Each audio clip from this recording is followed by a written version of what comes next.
spiritual movement must exist where people seek to develop concepts which meet the real situation.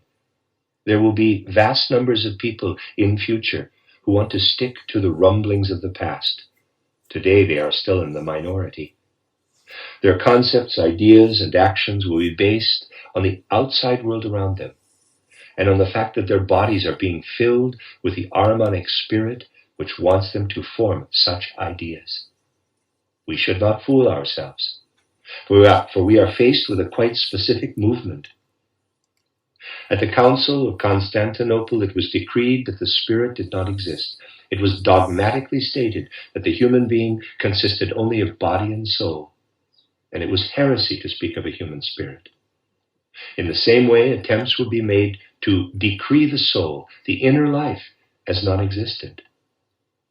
The time will come, and it may not be far off, when quite different tendencies will come up at a congress like the one held in 1912, and people will say, it is pathological for people to even think in terms of spirit and soul. Sound, in quotes, people will speak of nothing but the body. It will be considered a sign of illness for anyone to arrive at the idea of any such thing as a spirit or a soul. People who think like that will be considered to be sick, and you can be quite sure of it, a medicine will be found for this. At Constantinople, the spirit was made non-existent. The soul will be made non-existent with the aid of a drug.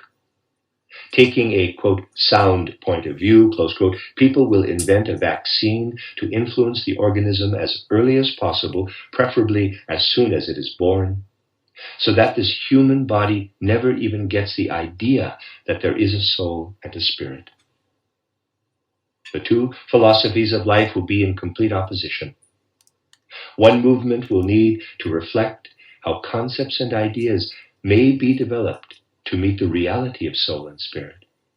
The others, the heirs of modern materialism, will look for the vaccine to make the body, in quotes, healthy.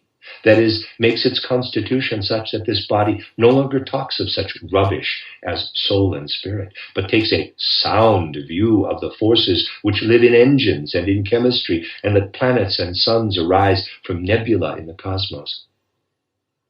Materialistic physicians will be asked to drive the souls out of humanity.